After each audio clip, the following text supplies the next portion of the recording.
SK അരാഷ്ട്രീയമാണേ എന്ന് പറഞ്ഞാൽ SK ഞാൻ സംഘടനാ പ്രവർത്തനം നടത്തിയ ആളാണ്. എന്ന് പറഞ്ഞാൽ താഴെത്തട്ടിൽ കഷ്ടപ്പെട്ട് പണിയെടുത്തു വന്ന ഒരുപാട് മനുഷ്യന്മാരെ കണ്ട ആളാണ്. ഒരുപാട് പേരുടെ ഭാവി അതൊരു കാലം മാറുന്നുണ്ട്. കാലം മാറുമ്പോഴേക്കും ഇത് നമ്മൾ മനുഷ്യന്റെ ജൈവിക പ്രശ്നങ്ങളുമായി നേർക്കുന്ന ബന്ധമുള്ള രാഷ്ട്രീയ പാർട്ടികളൊക്കെ PR-ന് പിന്നാലെയാണ്. അവർ വെക്കുന്നത് PR കോയിനേജ് ആണ് എന്നൊക്കെ ആലോചിക്കുന്നത് വേദനാജനകമാണ്. ഈ കാലത്ത് അരാഷ്ട്രീയമാണ്. ചിലപ്പോൾ വികസന കാര്യങ്ങൾ ചർച്ചപ്പെടാതെ പോകാനുള്ള സാഹചര്യം നമ്മുടെ കണ്ണ് കെട്ടും. അതൊക്കെ സാധ്യതയുണ്ട്. പക്ഷെ എന്നാലും ഇതൊരു കാലത്തിന്റെ ട്രെൻഡാണ്. ഈ ട്രെൻഡ് അതെ അത് മാത്രമല്ല, ഇപ്പോ ഹാഷ്മി പറഞ്ഞതുപോലെ അതിൽ നിന്ന് കാലം ഇങ്ങനെ മാറിയിട്ടുണ്ട്. പണ്ടൊക്കെ സമ്മേളനങ്ങൾ നടക്കുമ്പോൾ നാട്ടിൻപുറത്ത് പോലും സമ്മേളനങ്ങൾ നടക്കുമ്പോൾ കൊടികെട്ടാനൊക്കെ പ്രവർത്തകരായിരുന്നു. ഇപ്പൊ അങ്ങനെയുള്ള ആൾക്കാരില്ല. ഇപ്പൊ എല്ലാം ഇവന്റ് മാനേജ്മെന്റ് ഗ്രൂപ്പുകളെ ഏൽപ്പിച്ചിരിക്കുകയാണ്. അവർ വന്ന് കൊടികൾ കെട്ടും. അതിഥി തൊഴിലാളികളെ ഏർപ്പെടുത്തിയാലും അത്ഭുതമില്ല.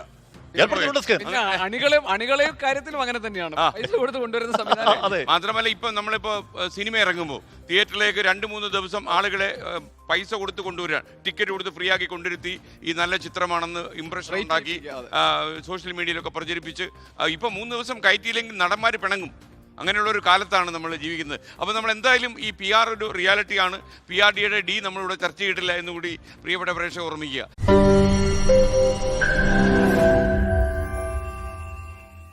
ലോകത്തെവിടെയായാലും ഏത് സമയത്തും 24 വാർത്തകളും ഓഗ്മെന്റഡ് റിയാലിറ്റി പാക്കേജുകളും എക്സ്പ്ലെയിനറുകളും വിശദമായി കാണാൻ ഞങ്ങളുടെ YouTube ചാനൽ നിങ്ങൾക്ക് സബ്സ്ക്രൈബ് ചെയ്യാം.